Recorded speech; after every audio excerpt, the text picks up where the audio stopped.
ఉందని అనిపిస్తోంది. దీనికి సంబంధించి మరిన్ని డీటెయిల్స్ అందించేందుకు మా కొలీగ్ అవినాష్ సిద్ధంగా ఉన్నారు. అవినాష్, చెప్పండి, అసలు ఈ దొంగల బడ్నారం ఎలా బయటపడింది?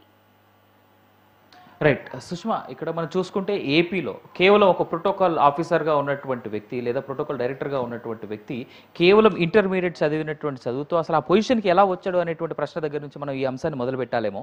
అంటే ఒక ఎంబీఏ లేదా ఆ పై చదువులు చదివినటువంటి వ్యక్తి మినిమం క్వాలిఫికేషన్గా ఒక ఎంబీఏ ఆఫీసర్ని నియమిస్తారు. ఎంబీఏ చదువుకున్నటువంటి వ్యక్తిని అక్కడ ఆ పొజిషన్లో నియమించాలి. కానీ ఒక ఇంటర్మీడియట్ చదువుకున్నటువంటి వ్యక్తికి అసలు ప్రోటోకాల్ డైరెక్టర్గా ఒక ప్రోటోకాల్ ఆఫీసర్గా ఏ విధంగా నియమించారనేటువంటి దగ్గర నుంచి మొదలెట్టుకొని చూస్తే అతను సంపాదించినటువంటి సంపాదన కావచ్చు లేదా అతను చిలాయిస్తున్నటువంటి అజమాయిషీ కావచ్చు, అంటే ప్రభుత్వ అధికారుల్ని కావచ్చు, అదేవిధంగా చూసుకుంటే మంత్రుల్ని, మాజీ మంత్రుల్ని, ఎమ్మెల్యేలను కూడా బెదిరించినటువంటి తీరు మనం చూసుకోవచ్చు ఇక్కడ. ఇదే కాదు, అసలు ఈ నలుగురు దగ్గరికి, అంటే ఎవరైతే మోహన్ రావు ఉన్నాడో మోహన్ రావు చుట్టూ ఉన్నటువంటి ఒక చిన్న కోటరీ, నలుగురు వ్యక్తులు మొత్తం పూర్తిగా వీళ్ళు ఆ కోటరీలోకి లేదా ఆ కోటరీ దగ్గరికి ఒక ఫైల్ పట్టుకొని వెళ్తే చాలు, మంత్రులు ఎమ్మెల్యేల ద్వారా అవ్వని పనులు కూడా ఈ కోటరీ దగ్గరికి వెళ్తే చాలు, ఈ కోటరీ పూర్తి పనులను చేసి ఎంత ఫండ్ కావాలి, తర్వాత ఈ మీ ఫైల్ ప్రభుత్వం దగ్గర నుంచి పెండింగ్ ఉన్నటువంటి బిల్స్ కూడా ఎంత రోజుల్లో ఎన్ని రోజుల్లో ఎన్ని కోట్లైనా సరే రిలీజ్ చేయించుకోవాలి అని అంటే చాలా కేవలం ఈ కోటరీ దగ్గరికి వెళ్తే రిలీజ్ అయిపోతాయి అనేటువంటి ఉద్దేశాన గత 5 ఏళ్ల పాటు ప్రభుత్వం పనిచేసిందంటే ఆషామాషి కాదు.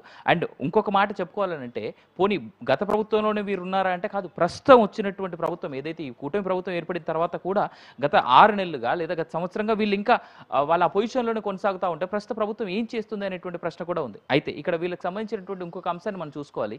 మోహన్ రావు అనేటువంటి వ్యక్తి ఎవరైతే ఇప్పుడు ప్రోటోకాల్ డైరెక్టర్గా ఉన్నాడో అతను తనకు సంబంధించినటువంటి వాళ్ళు లేదా తన అనుయాయులు ఎవరైతే ఉన్నారో వాళ్ళకే కాంట్రాక్టులు కానీ వాళ్ళకి సంబంధించినటువంటి వ్యక్తులకి లేదా తనకి